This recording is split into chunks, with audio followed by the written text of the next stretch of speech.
l'iPhone, c'est l'appareil qui héberge toute notre vie numérique. C'est devenu une extension de nous-mêmes dont la polyvalence est telle qu'elle lui permet d'accomplir presque tout ce que l'on souhaite. Et plus que jamais, avec l'arrivée des nouveaux iPhone 15 et leur port USB Type C, mais plus généralement avec toute la dernière génération d'iPhone, s'équiper des bons accessoires pour votre usage est devenu indispensable pour pleinement l'exploiter. Et pour ça, j'ai quelques pistes. Vous regardez Nightech, c'est Thomas, et aujourd'hui j'aimerais partager avec vous mes accessoires favoris pour profiter de votre nouvel iPhone, ou tout simplement pour profiter du vôtre.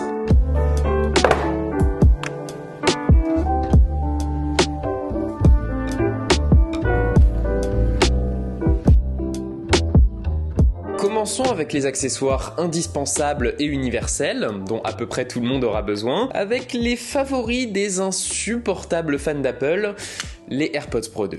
C'est une bulle de silence et de son harmonieux, toujours dans votre poche, toujours disponible, et relié en toute transparence à votre iPhone et à son écosystème. Depuis iOS 17, il profite en prime d'un mode audio adaptatif, pour moduler automatiquement l'annulation du bruit et le mode transparence en fonction de ce qui se passe autour de vous, et même d'un port USB Type C. À vous la recharge de vos AirPods depuis votre iPhone, ce qui n'est pas ouf pour sa batterie, mais qui parachève l'expérience transparente des AirPods.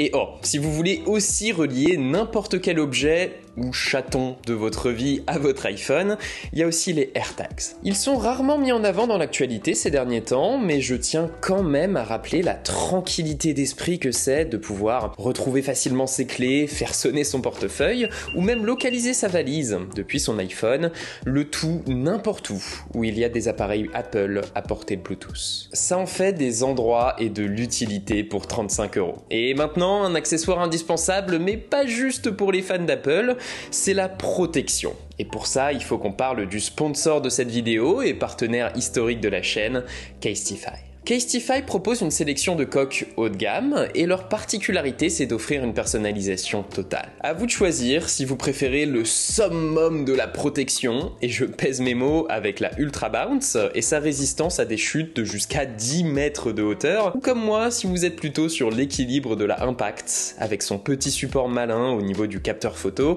le tout avec une compatibilité MagSafe, bien entendu. À vous de choisir votre style aussi. Casetify s'est fait une spécialité de collaborer avec des artistes, il y en a pour tous les goûts, connus ou non. Personnellement, j'adore leur sélection d'art abstrait. Et enfin, Casetify c'est aussi une vraie attention à l'environnement. Leur coque EcoShock est en fait de matériaux et notamment de coques recyclées, ce qui en plus vaut à chacune de leurs coques un motif unique sur ses tranches. C'est une belle marque, donc écoutez, n'hésitez pas, et je vous mets mon lien et mon code en description pour profiter de 15% de réduction. Voilà, votre iPhone est désormais protégé, mais est-il rechargé ? Pour ça, mon coup de cœur, c'est toujours Ugreen, cette fois avec sa petite brique de 65 watts. 2 ports USB Type C, un USB-A, un format ultra compact, vraiment. Le tout étant capable de charger rapidement aussi bien votre Mac que votre iPad que votre iPhone avec un unique câble. Il en aura fallu du temps pour qu'on ait droit à l'USB Type C sur iPhone, mais ça fait du bien. Et voilà, votre iPhone est désormais prêt à vous suivre dans toutes les aventures de votre quotidien, mais peut-être que vous aurez envie qu'il soit accompagné pour ça.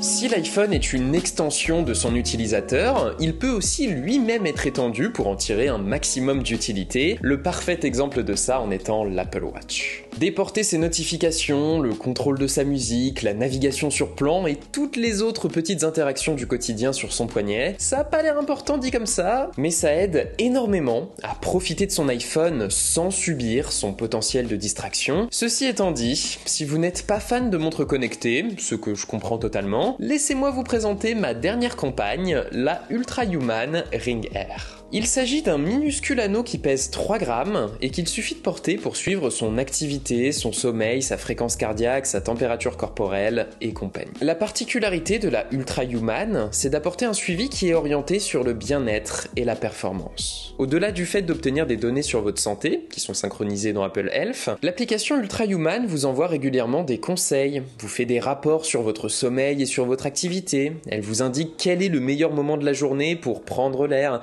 ou pour prendre des stimulants, comme le café ou le thé, on s'entend, ce genre de choses. Bon, après, c'est cher, plus qu'une Apple Watch SE, alors que la bague en elle-même n'offre aucune fonctionnalité, il suffit de la porter, mais c'est super intéressant comme philosophie. Ultrahuman ne se contente pas de vous offrir des données sur votre santé, mais il les analyse pour vous aider avec directement. Oh, et en plus, le format bague est ultra confortable, surtout pour dormir avec, et tu as 5 jours d'autonomie sur une seule charge. Ce n'est toujours pas le cas de l'iPhone, malheureusement, mais pour les situations d'urgence, il y a la batterie Anker PowerCore. 5000 mAh de l'USB-C, encore une fois, merci. Compatible MagSafe mais charge à 7,5 watts, un petit support folio à l'arrière, sympa, et un design qui ne me donne pas immédiatement envie de vomir, ce qui est rare pour une batterie, et donne effectivement envie de l'avoir partout avec soi. Oh, et puis avis aux gens qui passent trop de temps dans les transports, si les AirPods Pro 2 ne suffisent pas, il y a les Beats Studio Pro. J'en ai pas dit que du bien sur ma vidéo sur le sujet, mais malgré tout, les Studio Pro sont toujours le casque que j'emporte partout avec moi. Ils sont légers, confortables, compacts, pratiques à transporter dans un sac. Ils ont toutes les connectiques souhaitables, dont une entrée audio via leur port USB type C. On peut donc avoir une lecture sans perte sur l'iPhone 15, idéal pour Apple Music, le tout en profitant de la quasi-totalité des fonctions des AirPods. Appairage simplifié, passage d'un appareil à l'autre, audio spatial, c'est cool. Alors oui, c'est du plastique, ils auraient pu être mieux, mais leur formule globale est juste trop adaptée aux iPhone 15. Et d'ailleurs, le coloris Sandstone de ce modèle est étonnamment proche du titane naturel de l'iPhone 15 Pro. Comme quoi.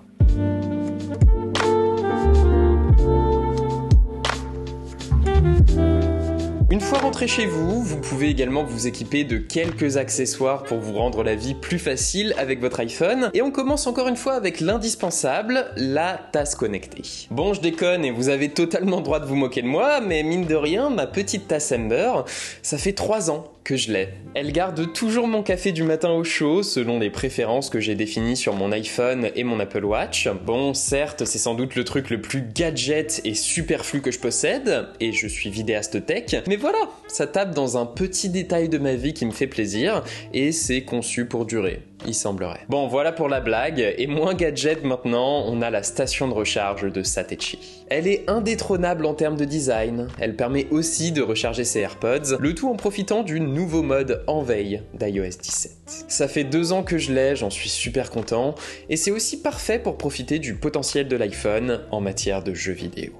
Pour ça, je suis plutôt manette de Xbox personnellement, et je suis ultra hype par la volonté renouvelée d'Apple de faire de l'iPhone une petite console de jeu, en s'appuyant sur les performances de la puce A17 Pro de l'iPhone 15 Pro notamment. J'ai hâte de me dire que je pourrai jouer à un véritable Assassin's Creed sur mon iPhone, et en attendant, je me console en utilisant Shadow pour jouer dans le cloud. D'ailleurs, c'est un scénario qui se prête bien à un autre usage du port USB-C des derniers iPhones, qui nous permet de les relier à un écran externe. Soit vous avez un écran qui possède lui-même un port USB type C, tant mieux, soit pour une télé, vous pouvez vous prendre un câble USB type C vers HDMI, comme celui-ci de chez Umi.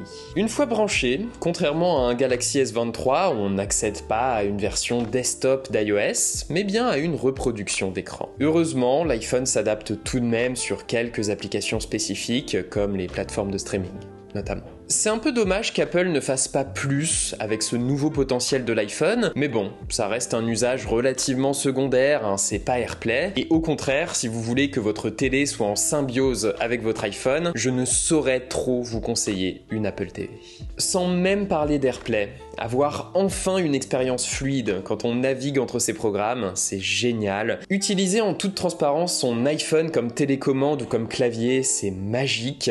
Et utiliser ses AirPods avec sa télé, c'est une killer feature. Oh, et puis pour le son, ne sous-estimez pas un HomePod mini. Siri est toujours limite, mais sa liaison avec l'iPhone est toujours aussi magique, en plus d'être une très bonne enceinte, à 100 €.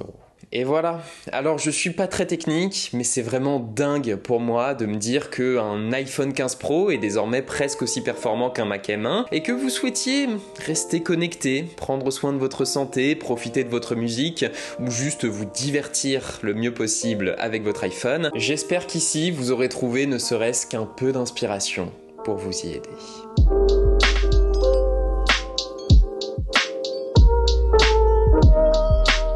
Voilà, c'était Nighttech, c'était Thomas, j'espère que cette vidéo vous aura plu, qu'elle vous aura éventuellement aidé. Si c'est le cas, comme d'habitude, vous savez quoi faire. J'avais trop envie de vous parler de l'iPhone cette semaine, sachant que j'étais pas sûr du timing où j'allais être capable de produire une vidéo dessus. Enfin voilà, j'espère que ça vous aura plu quand même en tout cas. Et puis, moi je vous dis à jeudi prochain tout simplement. Prenez soin de vous et à bientôt.